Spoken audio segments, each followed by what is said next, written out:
No more friends. Welcome back to the It Be What It Be podcast. And I'm hoping that the sound is all right. I might actually just hoping that the sound is all right. I turned off a fan, but it is quite hot where I am at the moment. So it is going to be quite difficult for me to turn off every fan that I have going on. But that being said, I wanted to go through yet another content reaction talking about No More Hangouts. And so trying to just get into some of these videos faster at this point. First and foremost, I will be showcasing where we are at with the channel. As you can see, so still at 18 subscribers. More videos are starting to get uploaded. I got back into uploading some shorts. I had an issue with some of those in terms of just the text, but as you can see now that those shorts are starting to really get uploaded again and getting 3 figures of views on the shorts. So relative to some of how my other shorts have been doing, I am grateful for that. I had 3 figures over there and then 3 figures twice over here, so on and so forth. So the shorts are starting to come back, have a new text. Oh, whoops. Anger isn't one of the shorts that I had, not what I wanted to react to, but just one of the shorts that I did have. So definitely check some of those out on the channel as well. But I do have a content reaction for us here today on a video about how nobody wants to hang out, essentially. And even looking at the thumbnail, so nobody wants to hang out anymore. Here's why, a documentary. And it is also saying, where are your friends? So we will share the next tab as you can see. This is from Ronnie Floyd. So this one actually is just over a month ago. And we'll take a quick look at what Ronnie Floyd's channel is looking like. And there's not that many videos on this channel, 12 videos only. I wonder if some of those are shorts as well. So 4 shorts, yes.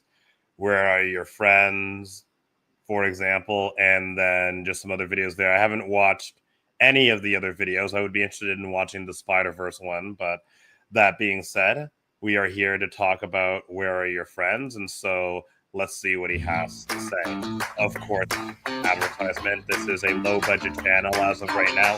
I am trying to work towards getting more of a budget with this channel, and that's just about continuing the grind. Ideally, more of the shorts help out as well.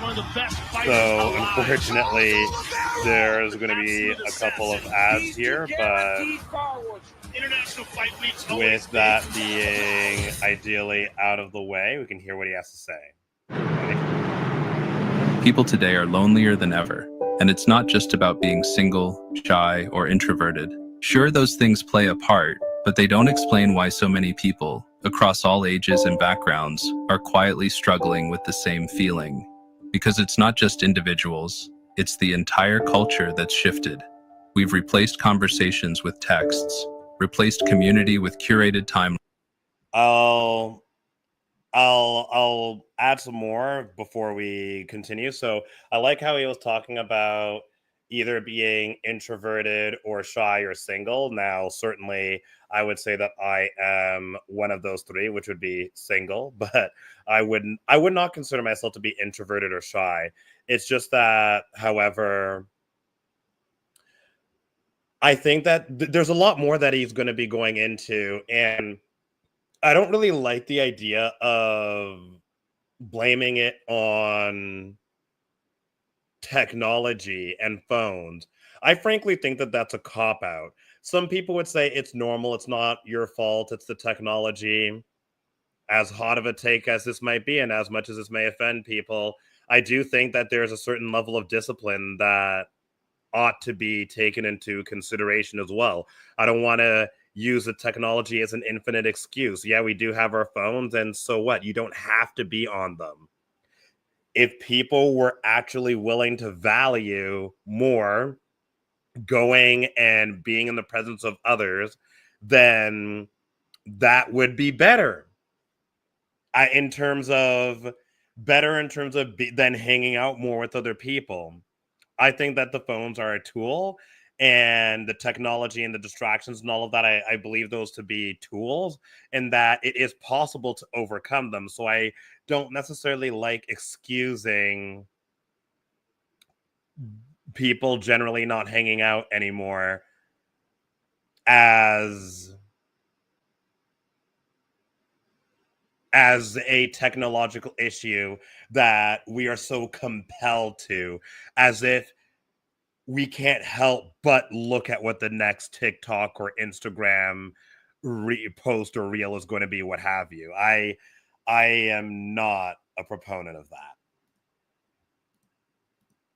We've replaced conversations with texts, replaced community with curated timelines, and replaced presence with performance.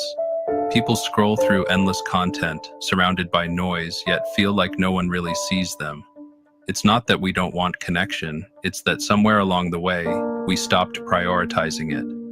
And now, the result is a generation that feels more isolated than ever, even when technically, they've never been more connected.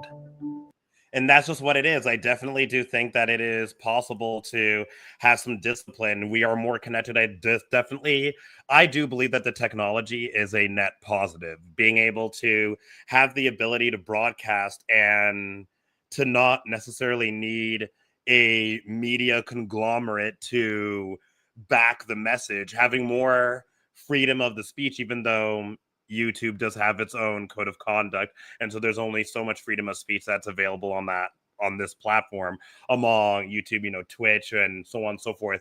There's no 100% free speech no matter where someone goes, but I don't have to get some sort of airtime on some sort of TV station that requires X amount of dollars to be able to pay for. I don't require that. I'm able to just put my thoughts out there. And so many other reasons for even these phones. If there's some sort of police brutality that's able to be recorded, being able to be put on social media, being able to connect with friends and family, by all means. I definitely do believe it to be a net positive. I just believe that people ought to put more effort in. Certainly it's easier, and I don't advocate for taking the easy way out, but it be what it be is the name of the podcast.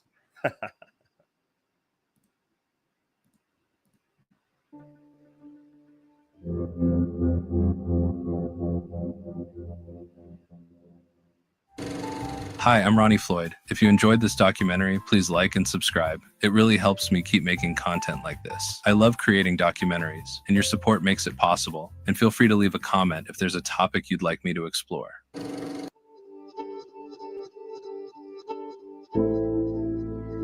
Despite having more ways than ever to stay connected, like messages, DMs, group chats, and video calls, most people still feel deeply disconnected. It is one of the biggest contradictions of our time. I just simply think, put in the effort.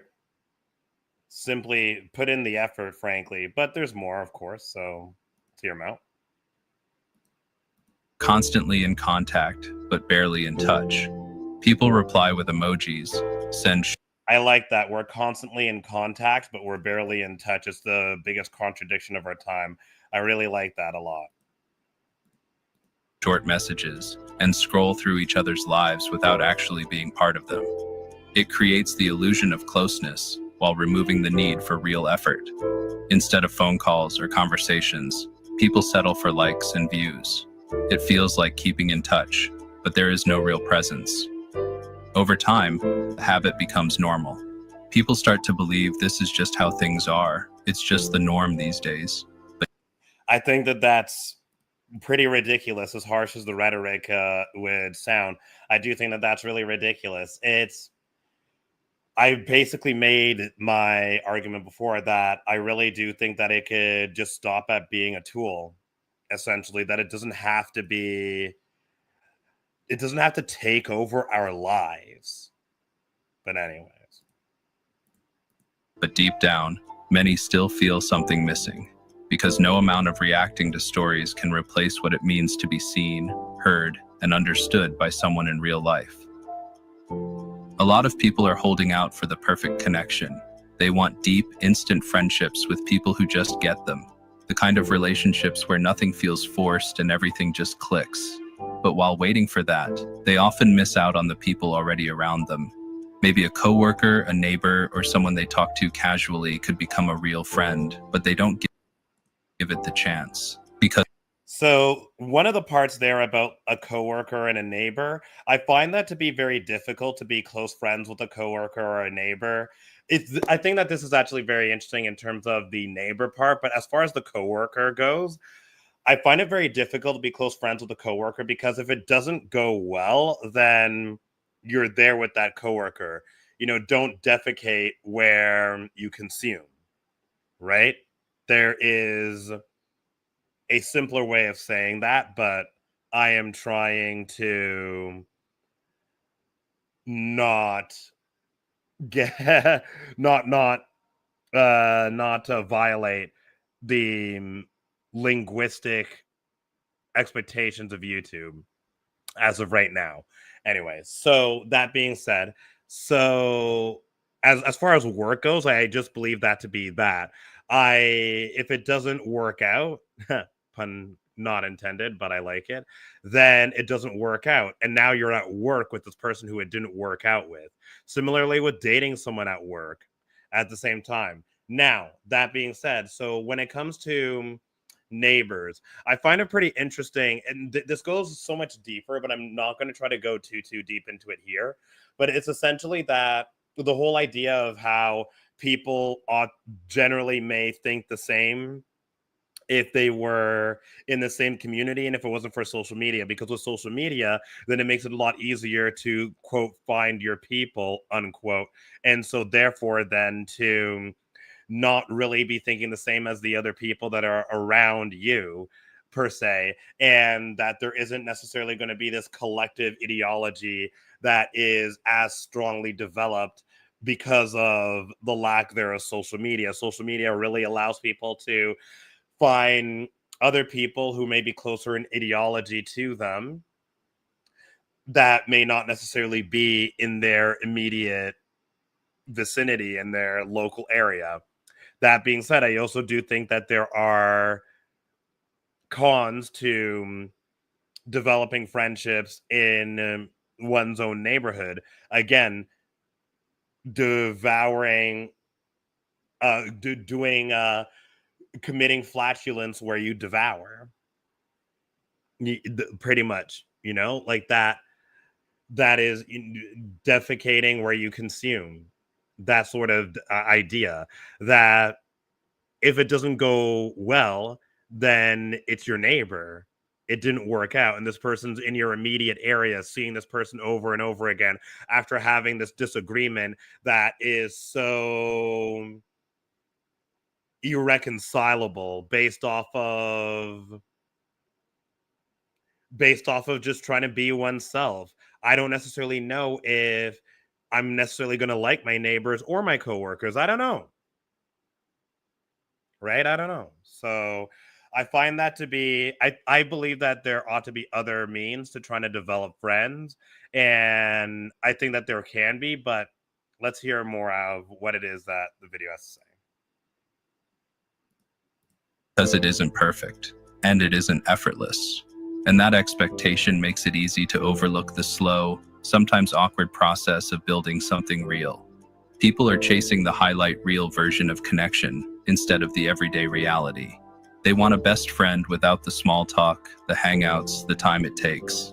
But real connection is rarely instant. It is built, not found. And sometimes it is already there, waiting to be noticed. So just on that, I definitely do think that there's nothing wrong with just hitting it off and that someone can instantly get you and that it is a dynamic that just flourishes. I don't think that there's anything wrong with that by any means. But I do also agree that a lot of the friendships do take time and effort, especially as an adult, that we're just no longer just in school, just passively meeting other people, that it takes a lot more effort to develop these friendships by all means.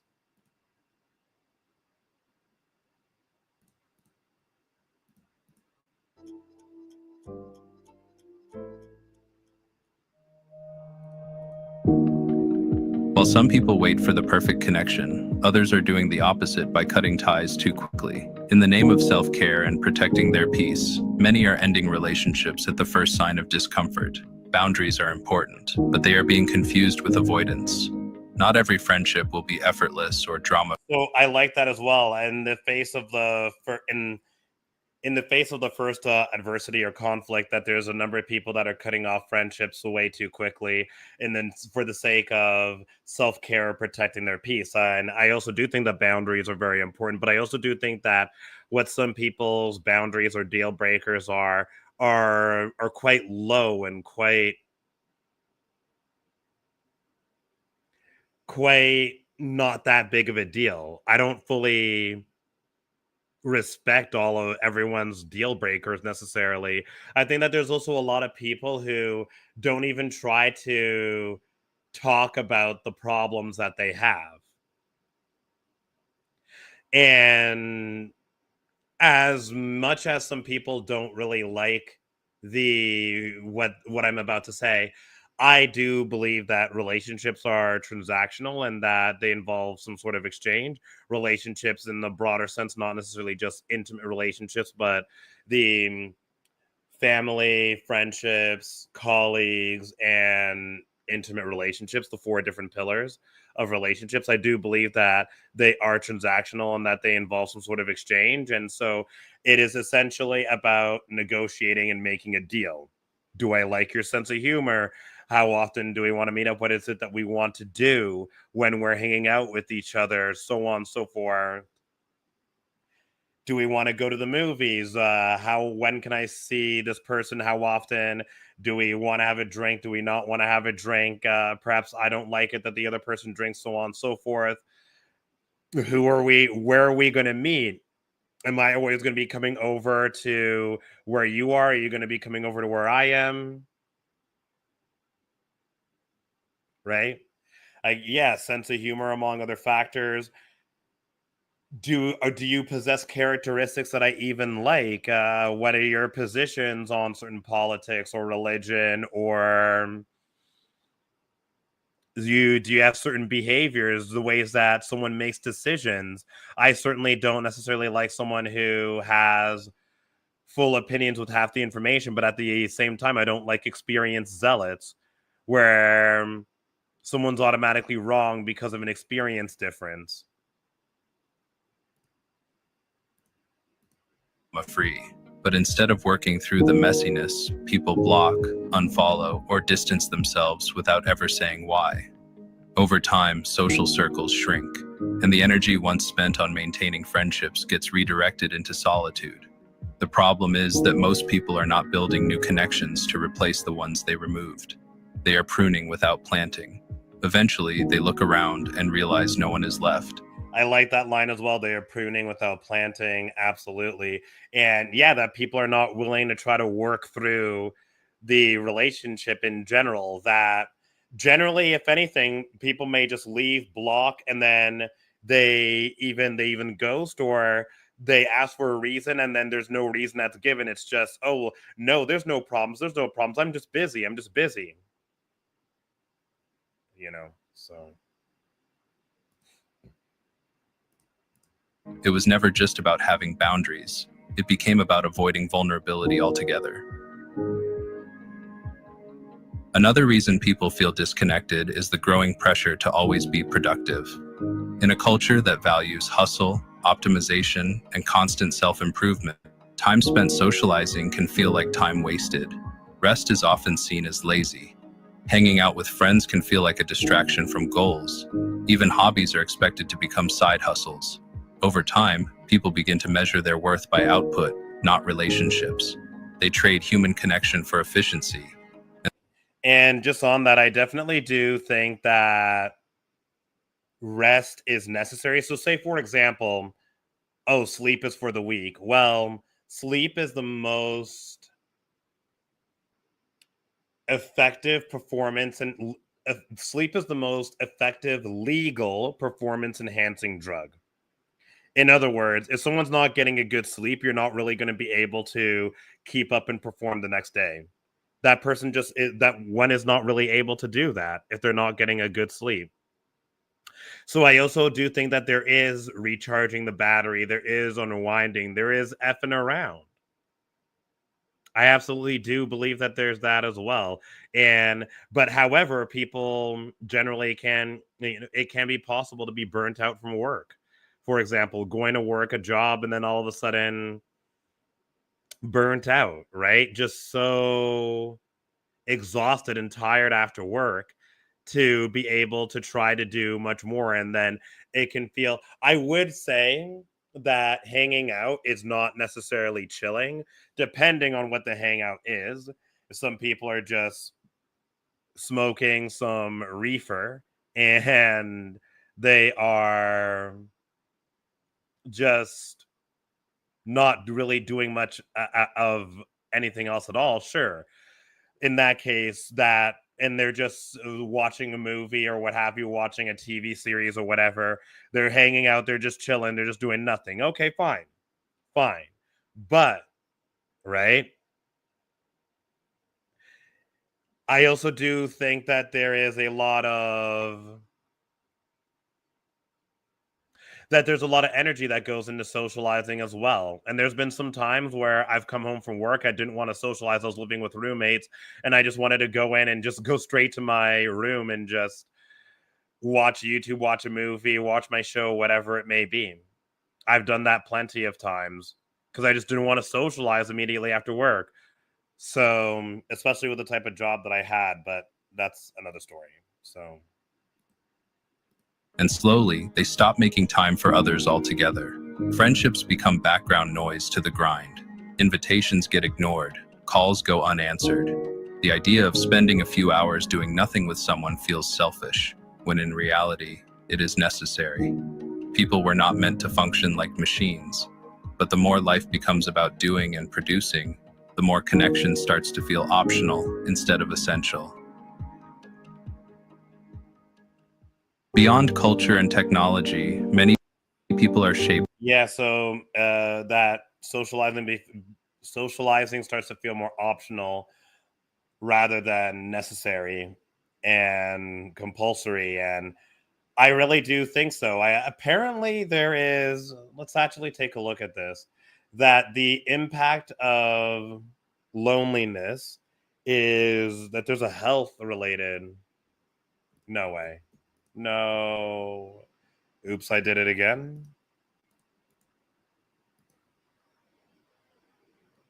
So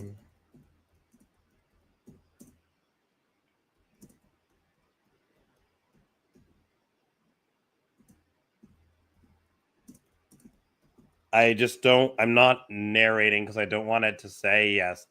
So I'm not narrating because I don't want to give it away, but that, oops, let's try that one more time.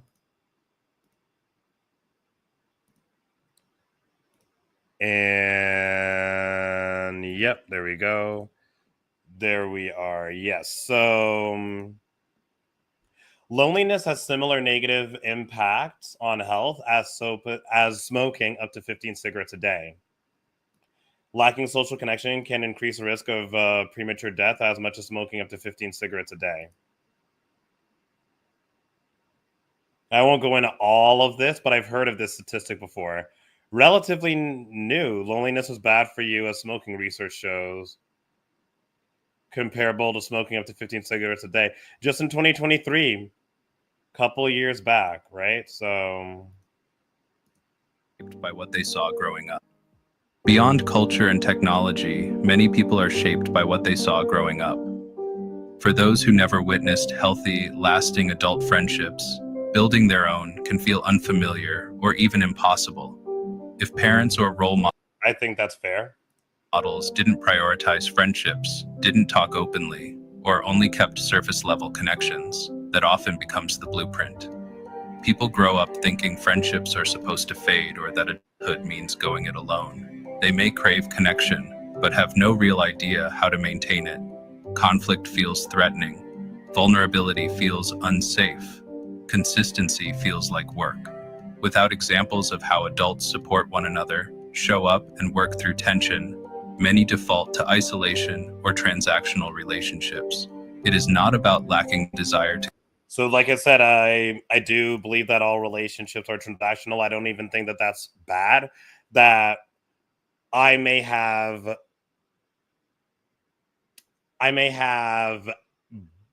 properties or characteristics that somebody else would find desirable, and that they would want to continue to be around me in order to be able to witness and experience those characteristics and those personality traits, and that I would have different, frankly, even material possessions to offer, whether or not it's that I have an apartment that has air conditioning in it, to the extent that I could be wearing a long sleeve shirt and I'm not necessarily feeling like I am DIEing in this heat. To the extent that somebody else has a game console, for instance, somebody else may have a Nintendo Switch too. I don't have that, so it's a reason to go over to that person's place. Or play some Mario Kart World, for example. Somebody has the TV, right? There's all of these. There's somebody has all of these restaurants nearby them, so on and so forth. Somebody works at the pub and always has way more alcohol on them than they can manage to get rid of. All of these different factors. So I don't think that it's a bad thing. In fact, if anything, I'd even argue that I do like that somebody would perceive value within me. And if anything, I also think that the transactional element of it is also really ideal in terms of being able to make sure that one is not being taken advantage of, that one is not pouring more into the other person than the other person's pouring into them, that they're not being taken advantage of, that the scales are not tipped one way or the other, right?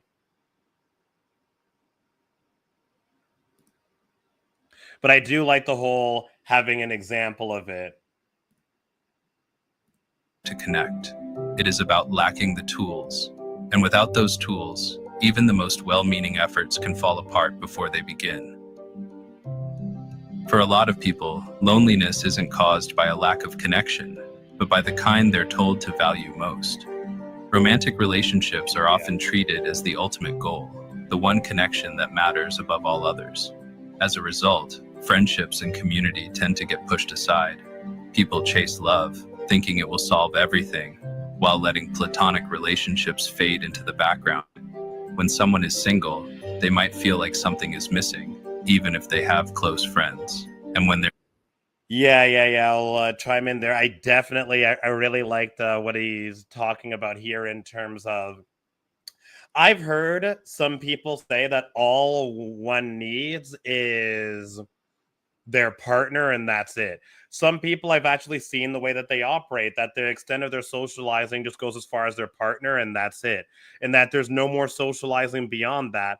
And if I were to express discontent with that, then those people would become very upset, essentially, and may even retaliate towards me in terms of either directly or indirectly, more so a combination of medium to indirectly, of being passive aggressive, essentially being passive aggressive and trying to point out other, either my own imperfections, for example, which I would actually say is a red flag, which I actually even think that Chris Williamson had said.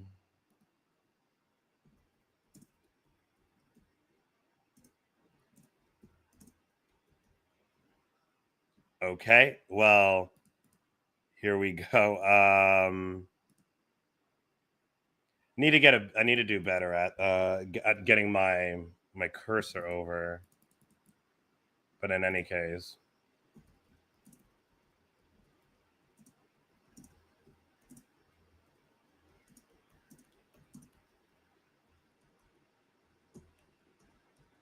Let me see.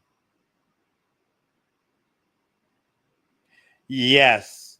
Yes, yes, yes, yes, yes, yes, yes. I found it. Share this. Oh, yikes, of course. Yikes, I'm not so clean today. My apologies. Ideally, my vulnerability will be forgiven, but nonetheless. So, 8 red flags when starting a new relationship. They don't understand how difficult they are to live with. They label any criticism as rude or offensive. They repeatedly apologize but don't change their behavior. They flirt with others and dismiss your discomfort, which, like, so romantic relationship, and nonetheless. They frequently tell you you're imagining things. They don't value your love as a substantial gift. They are too in pain to want the best for you. They deflect criticism by pointing out your imperfections. The school of life. Fascinating. He got that from the school of life. I suppose that he must have talked to one of the school of life people, which I won't get too into right now, but I just think that that's just very important as well. And so that is also certainly in terms of like red flags of another relationship, and that goes back to me talking about if I was to raise a criticism to an individual about how they are, the extent of their socializing only goes as far as their romantic relationship, then they could, in some cases, retaliate against me because I attacked them. But it be what it be, you know.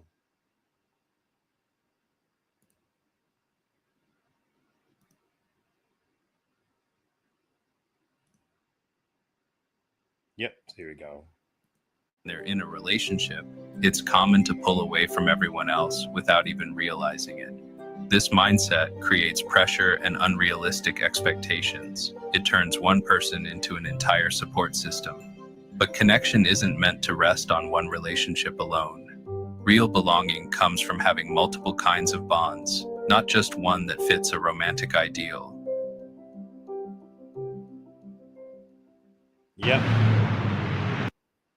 I, just for the sake of copyright, I totally agree.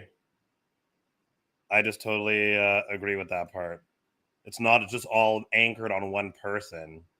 And one criticism I certainly will make is I really hate when men do this. Like the women's all about how, oh, I'm alone, come over, and then the man's like, oh, I want to go because if I don't, then I'm gonna lose the sexual opportunity, essentially. So I am gonna prioritize this women over my boys.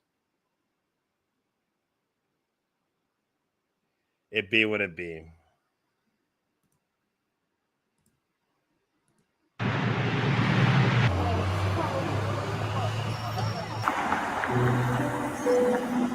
Look around in any city, and it might seem like people are everywhere. Apartments stacked on top of each other, streets packed with cars, offices full of co-workers. But being physically near others doesn't always mean feeling connected. More often than not, people live in what are basically social deserts. Urban sprawl separates communities. Long commutes eat up time and energy. Remote work keeps people in their homes, often alone for most of the day. Even in crowded places, interactions stay surface level. Everyone is Yeah, I really like a lot of this. I really like a lot of what this documentary and what this video put together. Definitely, I think that there's a lot of great ideas out here that he is talking about. A commute, commuting to the downtown core, the central of a particular city can require 2 hours in one direction, an hour and a half in one direction. And then all of a sudden, when work is over, it's GTFO, get the F out of there, to be able to go catch the train, the bus, whatever it may be, public transport, get in the car and try to get the traffic out of the city or what have you in order to go back home and then do it all over again, back and forth, there and back, so on and so forth. Crazy. Crazy. So, and then there's the whole element of remote working, which I also think is very interesting as well, because certainly it alleviates the burden on the commute and going into the office. But at the same time, sure, then there's the whole there's no socializing. That being said, I'd rather not be close friends with people that I work with, because again, I don't want to defecate where I consume. I don't want to flatulate to produce flatulence where I devour. That last one I got Severance, from Severance, with one of the characters. He talks about defecate flatulence, but anyways, I forget, Mr. Wilson, I think his name was, but in any case, when I digress. So, and then also, I just find it very interesting from an economic perspective as well. Certainly, finances are a factor as well, and going out is quite expensive nowadays as well. But even on top of that, that the economies were it was more affordable in the last decade, in the 2010s. And wow, the 2010s, we really didn't know how well we had it. I don't think so. The 2010s, yeah, we had it so good then in the 2010s.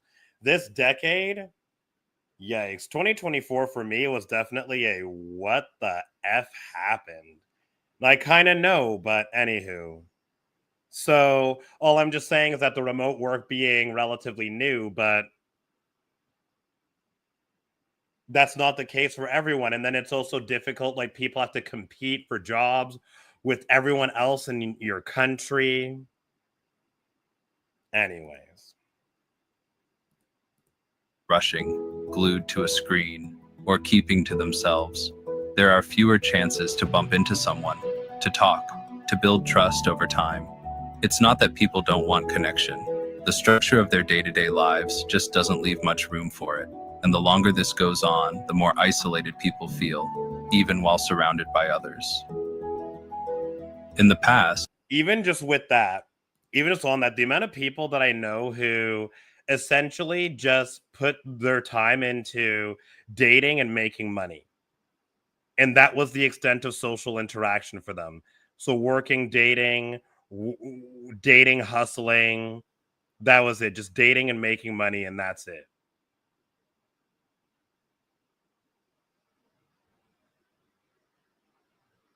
So it was unfortunate. I definitely do believe that to be really unfortunate, very limiting.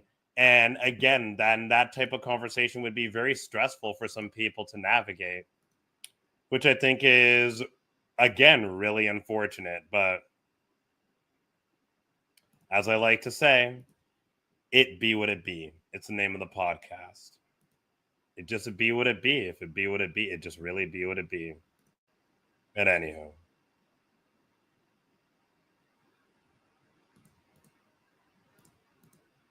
people had regular places where connection just happened. A local cafe, a neighborhood park, a community center, or even a barber shop could become a part of someone's routine. These were called third places, not home, not work, but somewhere in between. Today, those places are disappearing. Cities are more expensive, businesses are closing, and people are spending more time indoors. Even when these spaces exist, many are too busy, too tired, or too distracted to use them. Without third places, casual social interaction becomes rare. There are fewer chances to meet someone new, run into familiar faces, or build community without effort or planning. Yeah, and there's definitely, I know that there's like meetup groups, for example. I've been in some of them. Certainly, I've been part of like a gamers club, for example, and being able to play some video games with other people through that. That was a space that I was in as a third space, if you will, and hanging out with people. But being at school definitely helped out. that was something else that was able to be done outside of school as well as a third space. Shoot, going to the club was a third space for sure. Clubbing ain't the same as it used to be in the 2010s. That much is also for sure. So many people are just on their phones and not interacting. And there's also a lot of walking on eggshells in clubs as well. So I think that that's also a factor too. And I also think that part of that is location based. I think that in North America, excluding Mexico, that clubbing is relatively lame. But elsewhere, not so much. I certainly have had an experience in Southeast Asia, and that was way different for sure.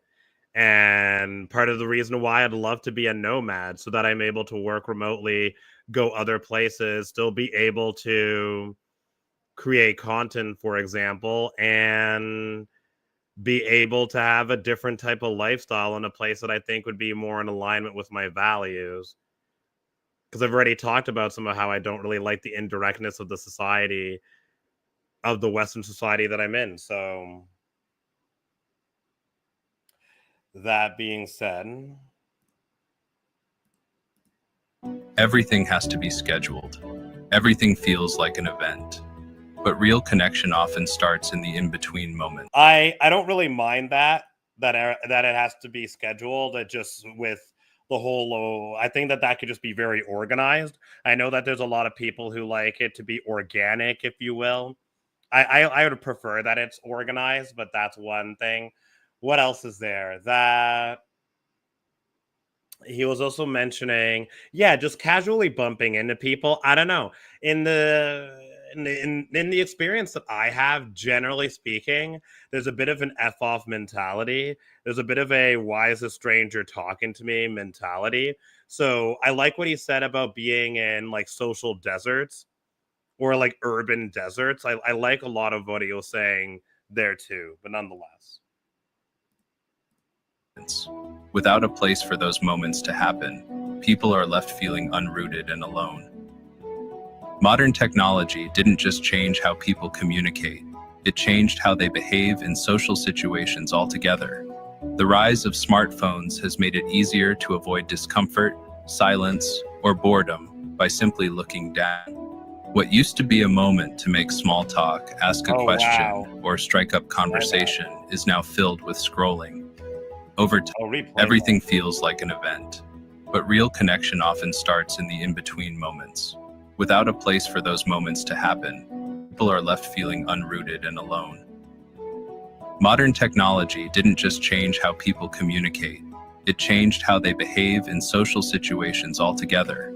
The rise of smartphones has made it easier to avoid discomfort, silence, or boredom by simply looking down. What used to be a moment to make small talk, ask a question, or strike up conversation is now filled with scrolling. Over time, these habits have caused real-world social skills to fade. People are less likely to create, less comfortable with awkwardness, and quicker to retreat into their screens. Even in shared spaces like cafes, waiting rooms, or public transit. Yeah, I really do like that. The whole idea that like people are, it's easier, and easier just isn't always better. Easy decisions lead to a hard life, and hard decisions lead to an easier life. Everyone stays in their own digital bubble. The instinct to connect has been replaced with the instinct to escape. What seems like a harmless habit becomes a barrier to connection. And when these patterns repeat every day, people forget how to interact without a screen between them. Sometimes loneliness doesn't come from actual rejection, but from how people interpret the silence around them. A message left unread, a canceled plan, or a lack of response can feel deeply personal.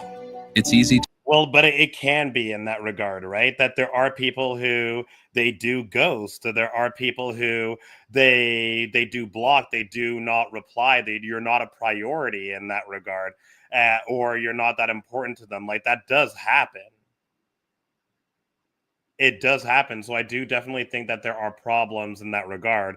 By all means, for sure, 1000%.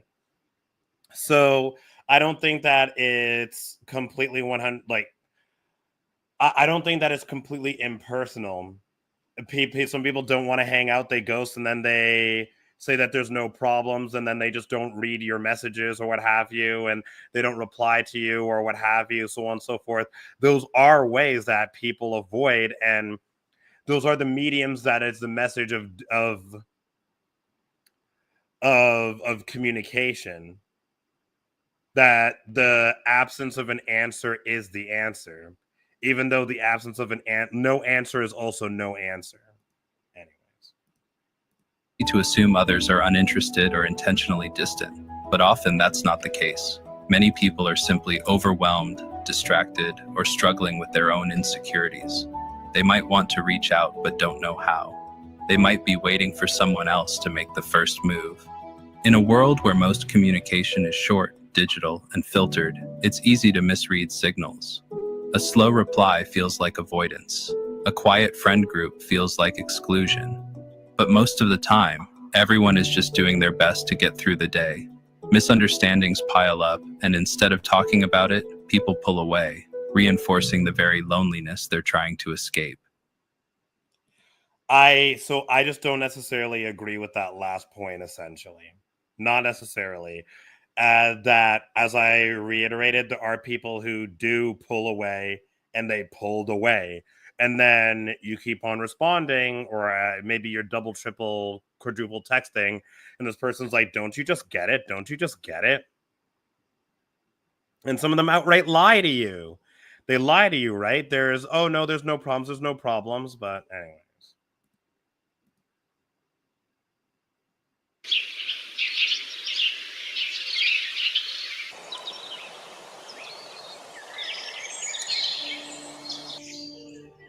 But it doesn't have to stay this way.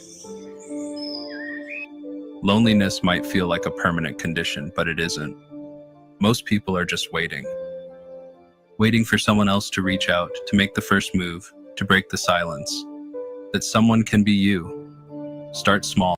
I don't doubt that there are some people out there that are just very uncomfortable and that find it to be very, very much so too awkward or too much to ask for them to initiate. I don't doubt that that's the case, but I do think that I don't know what the numbers are on that. So, but if anything, I also just do think that there's a lot of people that are just not putting the effort in despite them being lonely, essentially, which I think is really disappointing. But anyways. Put your phone down. Make a joke with a stranger. Invite someone out, even if it's last minute. Show up, even if they haven't answered your messages. Don't take it personally. Everyone is just trying to figure it out, the same way you are. Be open. Sometimes it is personal. Try the awkward thing. Say the first word. Often people just need to see one person choosing connection before they feel like they can do it too. You do not have to change the world. You just have to shift your part of it. Real connection is still possible, and it starts with you.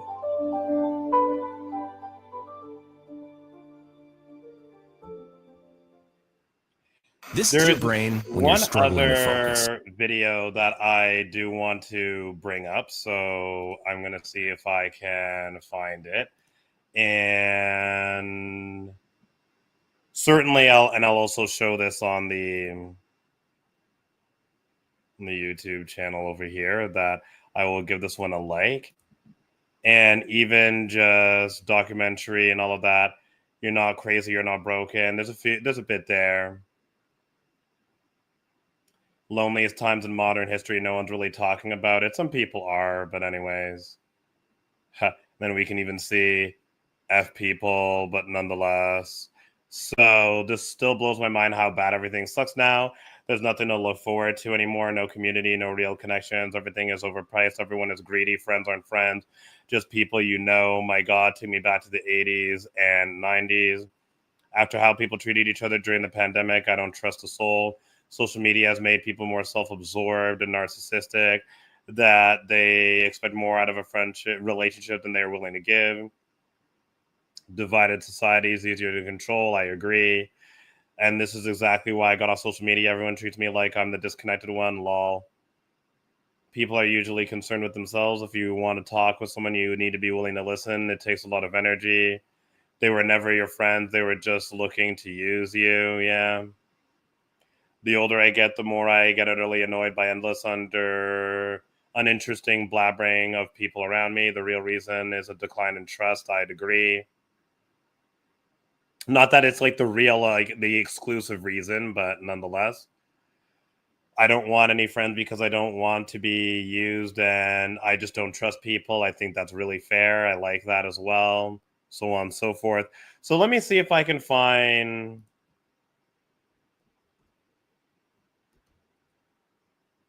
from this Psych to Go channel as well. Hey Psych to Goers, welcome back to another video. Your friends aren't really your friends. Haha. So let me see what we have here. There was a video that I did see. It might have been this one. Might have been this one. Okay.